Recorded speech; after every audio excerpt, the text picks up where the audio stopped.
Fazem 5 anos do nascimento da nossa igreja. E é muito gratificante você ver assim frutos, como nós vemos assim promessas se cumprirem. Vemos os frutos assim de outras congregações que nasceram, de pessoas que vieram. Deus sempre faz promessas sobre nossas vidas. Semeando a palavra de Deus, vou colher os frutos da salvação. Um novo tempo chegou para nós, o favor de Deus nos alcançou. Sementes da fé, sementes da fé, sementes da fé.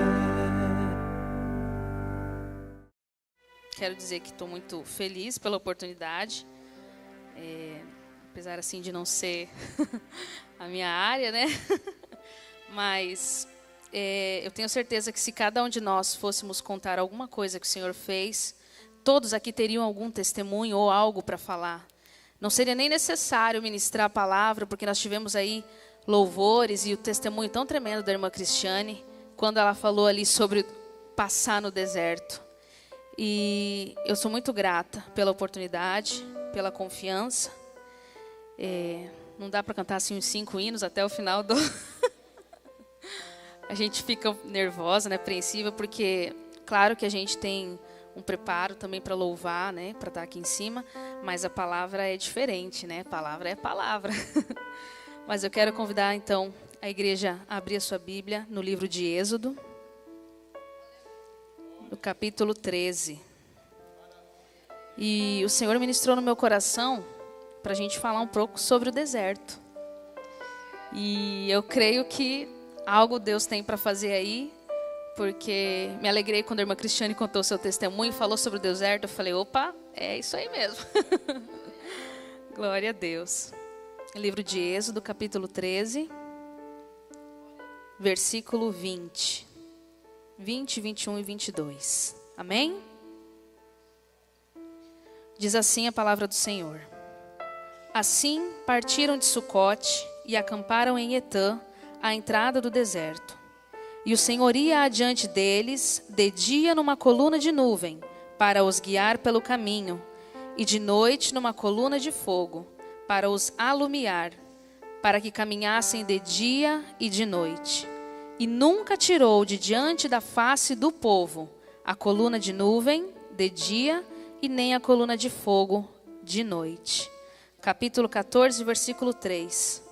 Então Faraó dirá dos filhos de Israel: estão embaraçados na terra, o deserto os encerrou. Amém? Pode se assentar, fica à vontade. Glória a Deus. O que o Espírito Santo de Deus ministrou no meu coração, na verdade eu fui orar e fui dormir, e fui dormir pensando, falando com Deus: Senhor, o que eu posso falar para a igreja? O que eu posso compartilhar? Não sou pregadora, mas todos nós temos uma experiência com Deus. E eu acordei no outro dia com um louvor na minha cabeça, que falava sobre deserto. E fiquei ouvindo aquele louvor no meu trabalho, e o Espírito Santo ministrou no meu coração: você vai falar sobre o deserto.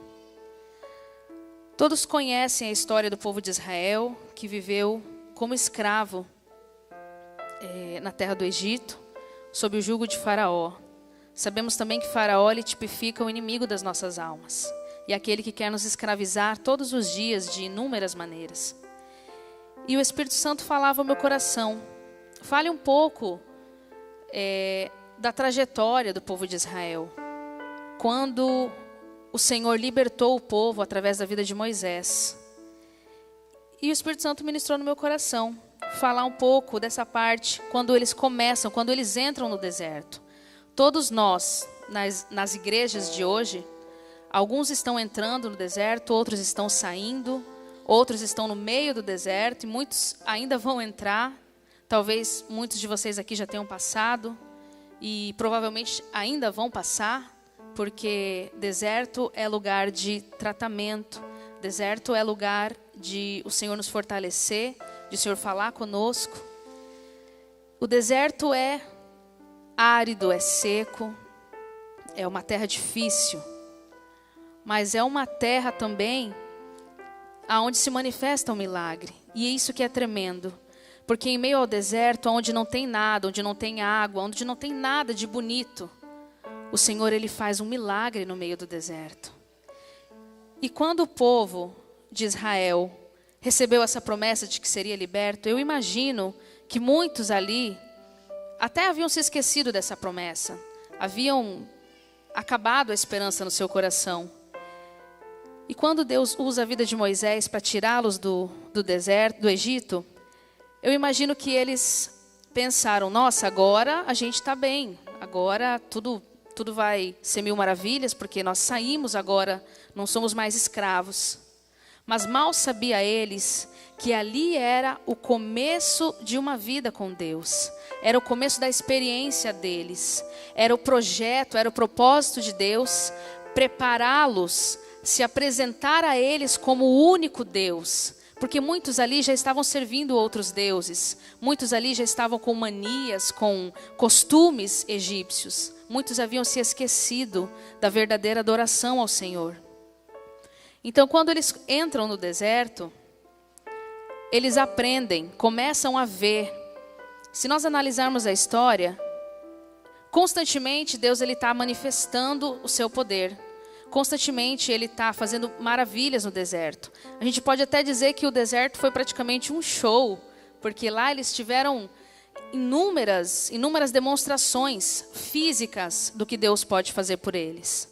E quando no versículo 2 fala que o Senhor ia adiante deles, eu já acho tremendo aqui, porque ele já estava dizendo, o Senhor já estava indo já na frente, lá na frente. E a história se repete conosco nos dias de hoje. O Senhor já está adiante de nós, independente da situação, independente do deserto que você tenha entrado ou vai entrar. O Senhor, Ele vai adiante de ti. E isso já é um motivo de nos dar segurança. E Ele coloca uma nuvem de dia para os guiar e uma coluna de fogo. Aí já é uma manifestação física de Deus. E eu vejo assim que o povo de Israel, não só o povo de Israel, nós também, nós precisamos constantemente ver algo. Nós, seres humanos, precisamos ver. Então, o povo de Israel, ele teve muitas experiências com o Senhor.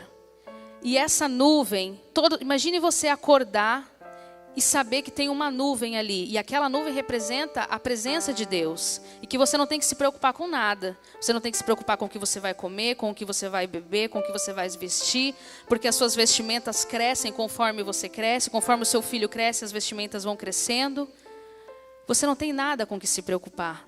E quando você vai dormir, tem uma coluna de fogo que está te protegendo, impedindo que alguma coisa, algum animal, algum bicho entre no deserto, entre ali no seu acampamento. Então ali já era um motivo deles estarem extremamente confiantes, deles estarem alegres. E eles estavam mesmo, porque eles estavam saindo de um período de escravidão. Mas eu vejo que cada dificuldade que aparecia, cada barreira que tinha em meio ao deserto, é como se eles se esquecessem do que Deus já tinha feito por eles. E conosco não é diferente. Nós vivemos muitas lutas e batalhas todos os dias. E quando nós recebemos a nossa vitória, ou quando aquele momento de provação passa, nós nos alegramos com Deus. Mas aí, de repente, acontece alguma outra coisa, que é permissão de Deus para trabalhar na minha e na sua vida, e nós reclamamos, nós murmuramos, nós começamos a questionar o Senhor. O povo de Israel naquele tempo, eles tinham a nuvem e tinham a coluna de fogo. Nós não temos isso hoje, nós não temos uma manifestação física de uma nuvem nos direcionando quando nós acordamos. Mas o nosso guia é a palavra do Senhor. Algo que os israelitas não tinham porque a história estava apenas começando a ser escrita. E nós temos a palavra de Deus. É Ele que te guia, é Ele que te direciona, é Ele que nos mostra o que nós podemos fazer, o limite até onde nós podemos chegar e o que nós não podemos fazer. Então nós somos privilegiados. Mas eu vejo assim uma inconstância do povo de Israel. Eles eram inconstantes, eles tinham muitos altos e baixos. E no nosso dia não é diferente, nós temos altos e baixos, nós nos alegramos com o Senhor, nós reclamamos quando temos que passar por uma prova. Mas algo que a irmã Cristiane falou aqui, quando o Senhor ele te leva para o deserto, como ele levou o povo de Israel, o objetivo de Deus não era que o povo permanecesse no deserto, mas sim que o povo passasse. O objetivo era que ele queria se mostrar, se apresentar para este povo e que eles dessem a devida honra para o Senhor. E na nossa vida não é diferente. É desse modo que Deus trabalha. Mas o deserto ele é um lugar de superar desafios. O deserto ele é o lugar de você acreditar no inacreditável. É um lugar de você parar de querer ver as coisas com os olhos carnais e ver com os olhos espirituais. Mas para chegar a esse nível de espiritualidade, que é isso que nós temos que buscar todos os dias, um nível de espiritualidade maior, para que quando nós vermos a situação difícil com os olhos carnais, possamos saber que algo no mundo espiritual está acontecendo primeiro, que o Senhor tem o controle de todas as coisas. Eu me recordo que uma vez uma missionária, irmã Maria Dadaut, uma mulher muito usada por Deus, ela num culto, não congregava aqui ainda, e num culto ela se levantou e foi até mim, e Deus usou aquela mulher para falar comigo e disse: a sua vida vai ser através de milagres. Nossa, você fica, meu Deus, milagre, né? Nossa, que coisa tremenda, né? Só que quando eu cheguei em casa, eu comentei com meu esposo, eu fiquei com medo também. Porque quando você sabe que a sua vida é um milagre, você sabe que Deus vai fazer coisas grandes, coisas tremendas na sua vida. Só que antes do milagre acontecer, sempre tem uma situação de dificuldade antes. Sempre. Porque o milagre não pode ser manifestado se não houver uma situação que precise de um milagre. É algo lógico, é algo óbvio. Então eu comecei a me preocupar, comecei a pensar, o que será que vai acontecer? Se a sua vida é através de milagres? Mas tá, passou. E um dia eu estava trabalhando numa loja de roupa. E o Senhor, quando Ele vai te colocar no deserto, Ele já tem tudo planejado, Ele já tem tudo programado. Não importa se o seu deserto vai começar daqui 3 anos, pode ter certeza que hoje o Senhor Ele já tem tudo programado. E quando eu entrei trabalhar naquela loja, aquela loja ela dava plano de saúde, não descontava nada do funcionário. E um certo dia eu fui trabalhar, passei mal, estava com dores na barriga, voltei para casa e falei para o meu esposo: eu não estou me sentindo bem, estou sentindo muitas dores na minha barriga. E eu vim consultar aqui na Unimed e o doutor falou: você deve estar com algum distúrbio aí, né, intestinal, aí, alguma coisa assim. Me passou um medicamento para dor, me passou 2 Lactopurga e me mandou para casa. E eu fui para casa, né?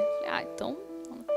Só que o Lactopurga não fez efeito e as dores não passaram. Eu passei aquela noite com muita dor e quando deu umas 5 horas da manhã, mais ou menos, eu não conseguia me levantar. Eu fui tentar me levantar da cama e só conseguia ficar assim, porque eu sentia muita dor e já não conseguia mais erguer os meus braços. E falei para o meu esposo: tem que me levar de novo no médico, eu não estou bem. Só que quando eu cheguei no médico, no hospital, eu já estava com falta de ar. Estava com bastante falta de ar. E eles começaram a fazer alguns exames. E eles fizeram um raio-x. Nesse raio-x, deu que meu coração estava inchado. Aí o médico me perguntou: você tem problema do coração? Eu falei: não, eu não tenho problema do coração. Nunca tive. Não, se tenho, não sei. Ele falou: seu coração está inchado. Aí ele me examinou, apertou minha barriga. E quando ele apertou, eu dei um grito muito forte, senti muita dor. E ele falou: nós vamos fazer uma ecografia e ver o que você tem. Levou para a sala de exame, fiz a ecografia. Ele falou: olha, tem um líquido derramado no seu abdômen. Provavelmente é o apêndice que se rompeu. Você vai ter que fazer cirurgia. Naquele momento, a minha vontade era sair correndo do hospital, mas a dor era tanta que não tinha nem como. E eu conversando ali com o médico, ele falou: olha, o meu plantão vai até tal hora. Se for até essa hora, eu que vou fazer tua cirurgia. Ele falou: mas fica tranquila, porque é simples, é 40 minutos, 1 hora, é bem simples a cirurgia. E eu entrei para a sala de cirurgia 3 horas da tarde. E realmente é como dizem, quando o médico vai aplicar anestesia em você, você começa a pensar um monte de coisa, né? Realmente passa um filme da sua vida na sua frente. E eu comecei a pensar, comecei a lembrar coisas da minha infância, comecei a pedir perdão para Deus. Você começa a falar, ô Senhor, falei para ele, se tiver alguma coisa ainda que eu não estou certo com o Senhor, né? Então me deixa aqui mais um tempo. Mas ali é um momento assim que se te dá muito medo. E eu fui para a sala de cirurgia. Quando eu acordei, eu olhei no relógio, tinha um relógio na sala onde eu estava, tinha algumas enfermeiras ali, e eu vi que era 7 horas da noite. Falei, bom, mas se eu entrei para a sala de cirurgia 3 horas da tarde e estou acordando agora, eu estava tomando soro e estava tomando sangue também. E aí eu já me preocupei, eu falei, não, por que eu estou tomando sangue? E aí eu chamei a enfermeira, falei, por que eu estou tomando sangue, o que está acontecendo? E ela, não, fica tranquila, a gente teve uma complicação, mas já está tudo bem. E até passar o efeito da anestesia eu fiquei ali. Quando eu fui para o quarto, o meu esposo, minha mãe estava lá também, e o que eu perguntava era, eu corro risco de morte, é grave? E eles falavam, não, tá tudo bem, fica tranquila, tá tudo bem, tal. Mas eu achava estranho, porque eu estava com uma bolsinha e saía muito sangue ali, muito sangue. E o meu corte, não era um corte pequeno, o meu corte era um corte bem grande, do pé da barriga até aqui na costela. E eu falei, não, tem alguma coisa estranha aí. E passado 2 dias, o médico entrou na sala e perguntou, seu esposo te contou o que aconteceu? Já te falou? Eu falei, não, ainda não. Aí ele chamou meu esposo, minha mãe, e me contou, olha, você teve uma gravidez, e essa gravidez ela se gerou na trompa. E era uma gravidez de 12 dias, 15 dias no máximo. A sua trompa rompeu, você teve uma hemorragia interna, e a dor que você sentia, o fato de você não conseguir levantar os braços, é porque o teu coração ele estava bombeando e não tinha mais sangue para bombear. E eu não tive sangramento externo, porque era uma hemorragia interna. Então ali, aquele momento para mim, irmãos, foi algo muito difícil, porque eu nem imaginava. Eu já estava casada, mas assim, eu tomava remédio na época. Então assim, quando o médico me falou, eu fiquei assim, abismada, porque eu não fazia ideia, nem imaginava. E daí você cai em si, eu comecei a pensar, mas o meu primeiro filho. Hoje eu já consigo falar sem chorar, mas nas primeiras vezes era muito difícil, porque ali começou o meu deserto. Ali começou o meu deserto, porque eu comecei a questionar com Deus, por que, Senhor? Por que o meu primeiro filho? E o médico falava para mim, é um milagre você estar viva. É um milagre. Ele falou, porque o seu sangue ele estava todo infeccionado. Teu sangue estava infeccionado. E eu estava com aquela bolsinha ali e saindo sangue direto e muito pus e tinha um cheiro horrível, um cheiro terrível. E eu fiquei sozinha no quarto, era a enfermagem, fiquei sozinha no quarto, não tinha nenhum paciente. E o Daniel e minha mãe, eles iam no horário de visita.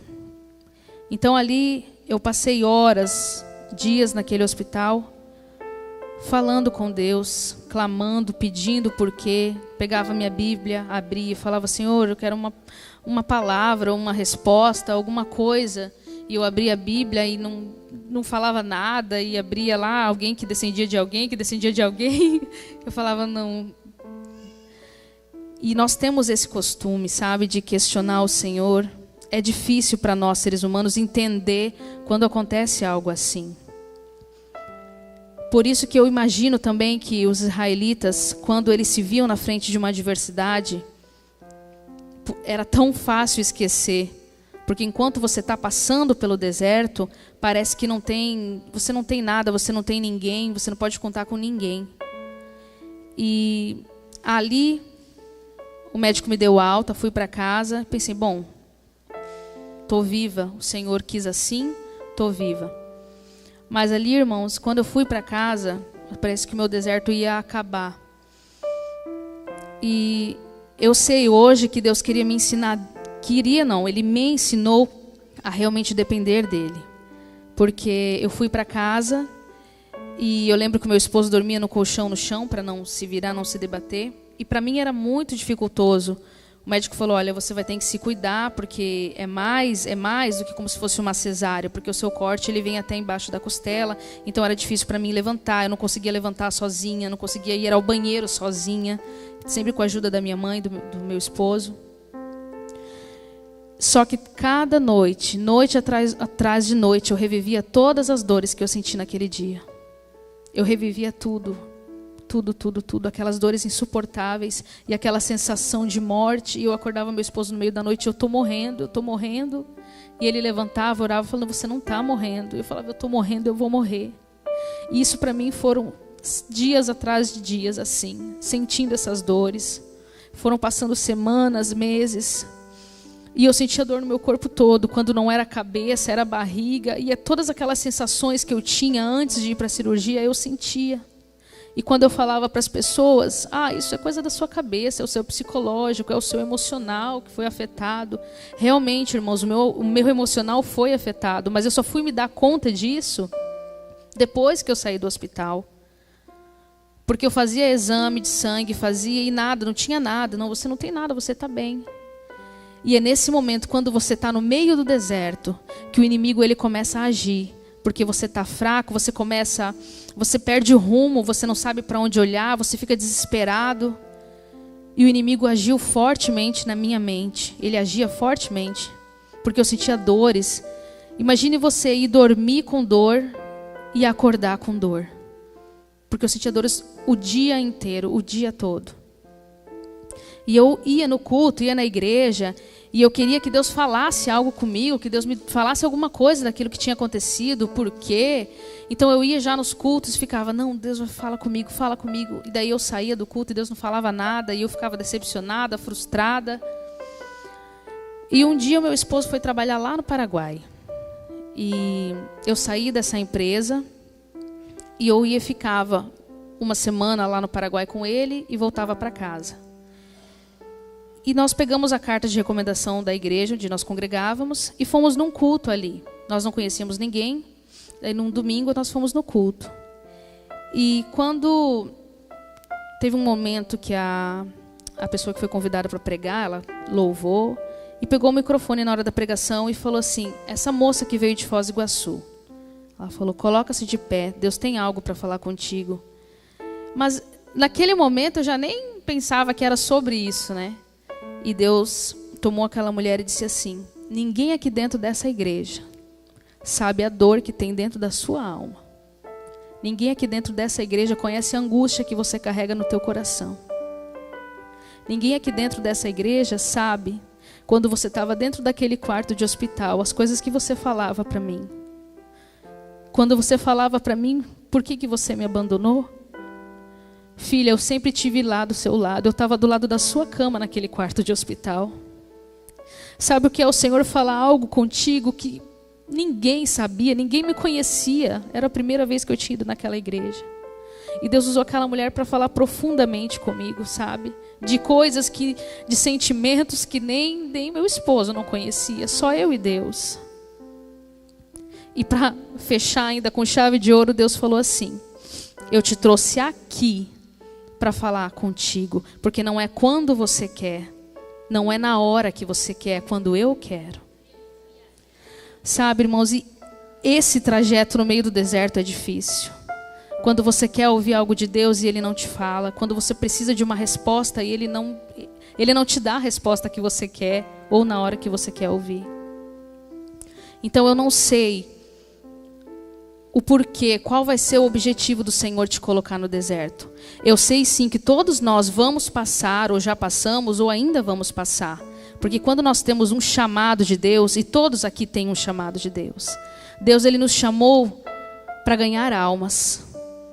Independente da forma, louvor, palavra, dentro do seu trabalho, você não precisa ter um cargo ministerial dentro da igreja para falar de Jesus para as pessoas.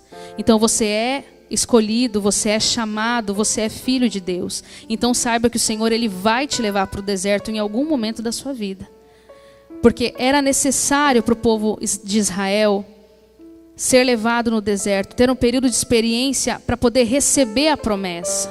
E nas nossas vidas não é diferente. tem todo um trabalhar, tem todo um projeto de Deus para que nós possamos estar preparados. Com a missionária que pregou aqui domingo, ela disse: nós queremos bênçãos grandes, queremos milagres grandes, mas muitas vezes a gente não analisa o que a gente pede para Deus. Você quer um milagre, você quer a promessa, uma palavra de promessa foi lançada na sua vida, vai se cumprir no momento certo. Mas saiba que antes disso tem uma trajetória. E essa trajetória é difícil. E você tem que passar. Quantos morreram no deserto sem alcançar a terra prometida? A bênção ali, ela estava disponível para todos. Os milagres eram visíveis para todos que estavam ali. Mas a verdade é que nem todos que estavam ali no meio do deserto estavam no mesmo propósito. Nem todos estavam no mesmo objetivo. Nem todos se deixaram ser tratados por Deus. Nem todos aceitaram o trabalhar de Deus na sua vida. Então, se o Senhor te levou ou te levar para o deserto, saiba que tem um objetivo. Talvez seja acrescentar a sua fé. Talvez você tenha pouca fé. Talvez o Senhor precise te levar lá para o meio do deserto, sozinho, para se manifestar na tua vida, para demonstrar a glória dele na sua vida. Talvez ele vai te levar para o deserto para tratar o seu caráter. Porque, irmãos, algo é certo. Deserto também é lugar de juízo e tratamento de Deus. Porque quando nós estamos no deserto, nós ficamos fragilizados, nós ficamos sensíveis, e é tão mais fácil a gente reconhecer as coisas. E eu digo para você, talvez seja necessário ele te levar para o deserto para mostrar o que realmente tem no seu coração. Porque muitas vezes é lá no deserto que nós vemos que o nosso coração está cheio de motivações erradas. Então não se espante se o Senhor te levar para o deserto para tratar o seu caráter. E não se espante, porque quando ele te mostrar o que tem dentro do seu coração, até você vai ficar espantado.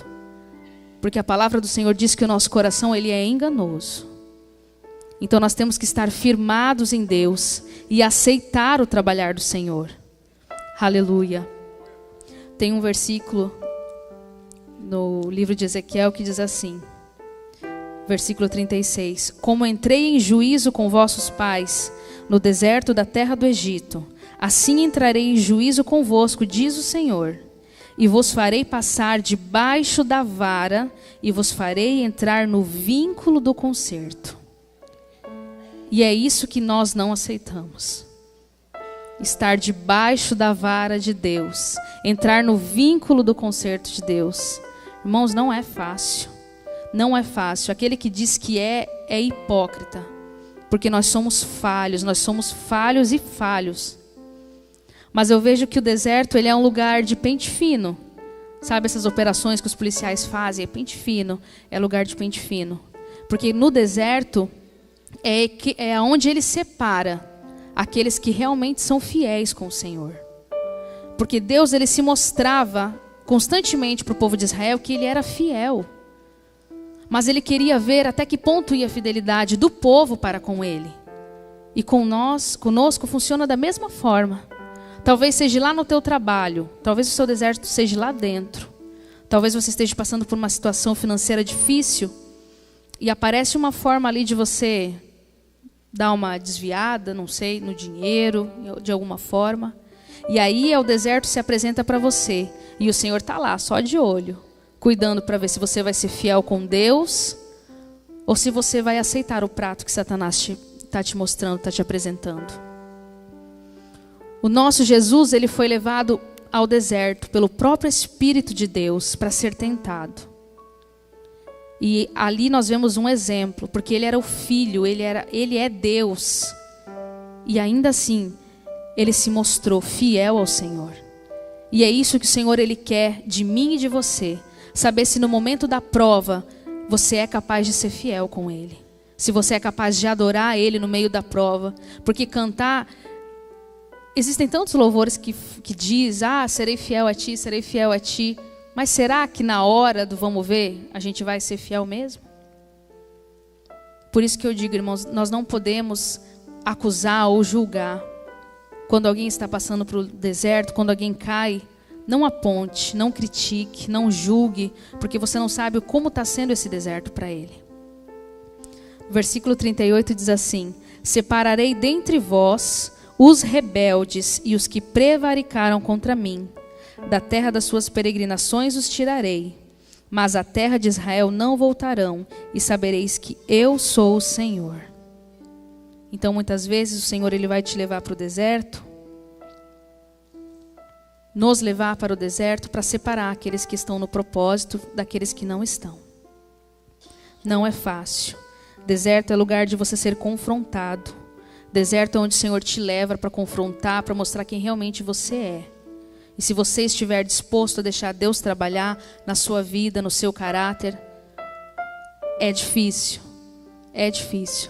Mas eu tenho certeza que o Senhor ele vai completar uma obra linda na sua vida.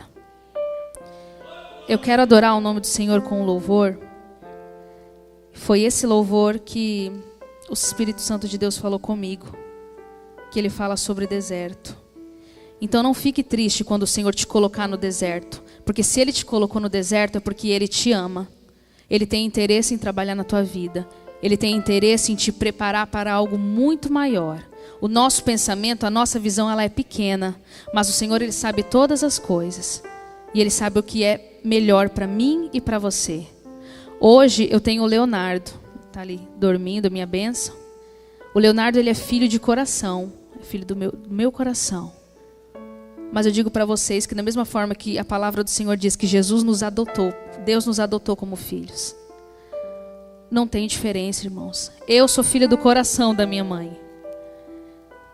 E eu amo o meu filho. O meu filho é um presente de Deus. Eu amo a minha família.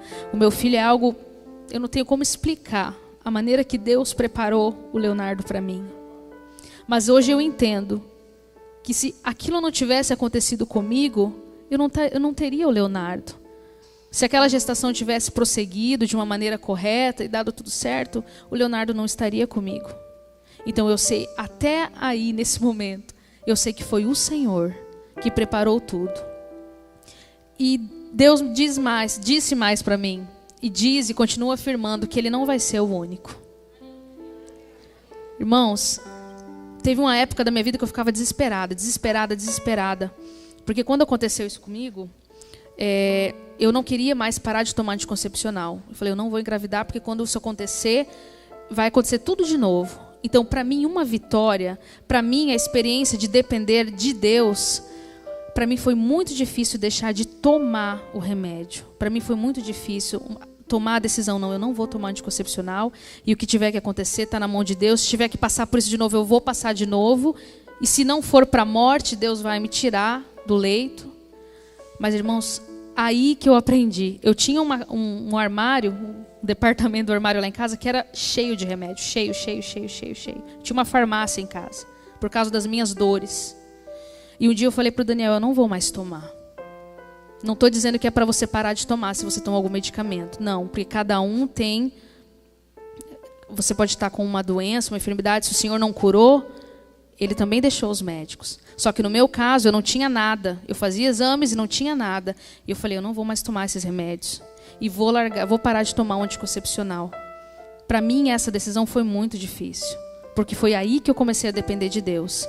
Se acontecer, vai acontecer. E cada vez que a minha regra atrasava, eu ia lá e fazia um exame de sangue para saber se eu estava grávida. E não estava. E era uma decepção. E eu voltava para casa frustrada. Então isso para mim foi muito difícil lidar com isso. Mas hoje eu sei que o Senhor Ele trabalha da forma que Ele quer, da maneira que Ele quer. E Ele lançou uma promessa sobre a minha vida. Se Ele fizer ou se Ele não fizer, Ele é Deus. Mas Ele já lançou uma promessa sobre a minha vida e eu já tomei posse. Hoje eu não tomo remédio. E no momento que Ele achar que é o momento, a hora dEle, Ele vai mandar. E se não mandar, a minha bênção já está ali. E eu glorifico a Deus por isso. Diogo, pode soltar. Eu quero adorar o Senhor com este louvor, que foi o que me inspirou a falar sobre o deserto.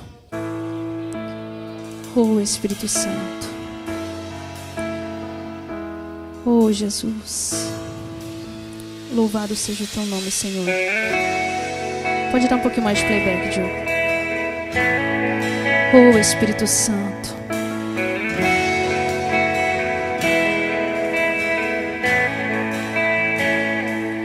Eu calei minha tristeza olhando nos teus olhos.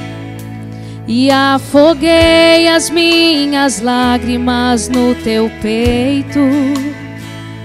Eu coloquei os meus desejos nos teus sonhos. Não sei mais viver sem ti. Estou seguindo o meu caminho, me guio por teus passos. Minha vontade eu apoiei na tua lei.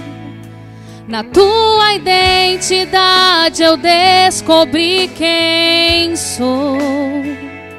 Você me atraiu com cordas de amor.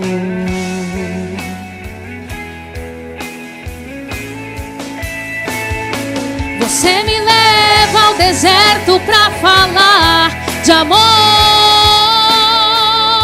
Me deixa passar pelo vale pra mostrar que está comigo. Me põe no meio da tempestade, pinta um arco-íris pra me dizer no fim que a tua fidelidade não acabou.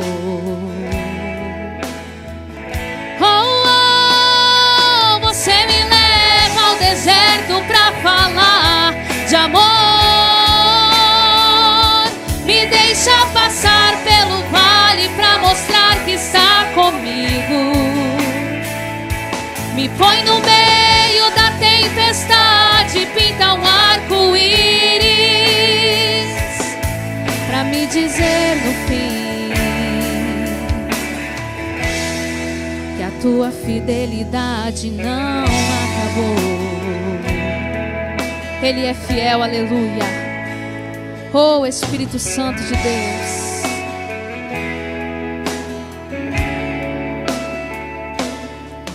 Profunda é a profundidade das riquezas,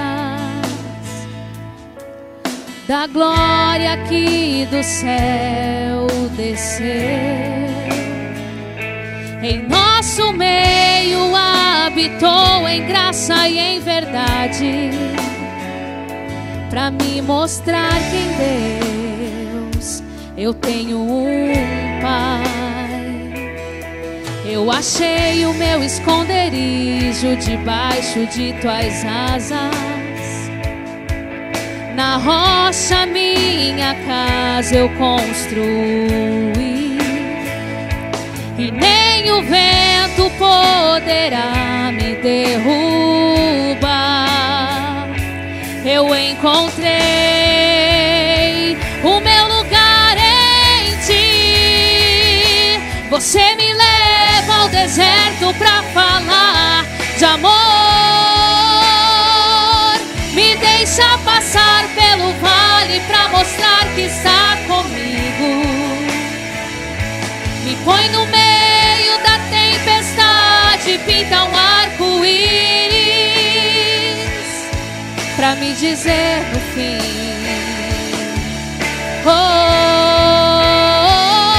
você me leva ao deserto pra falar de amor. Me deixa passar pelo vale pra mostrar que está comigo. Me põe no meio da tempestade, pinta um arco-íris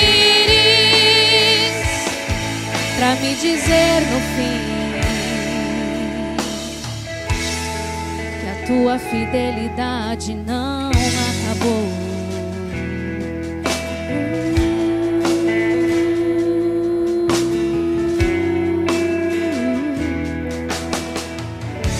Aplauda o nome do Senhor.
Fazem 5 anos do nascimento da nossa igreja. E é muito gratificante você ver assim frutos, como nós vemos assim promessas se cumprirem. Vemos os frutos assim de outras congregações que nasceram, de pessoas que vieram. Deus sempre faz promessas sobre nossas vidas.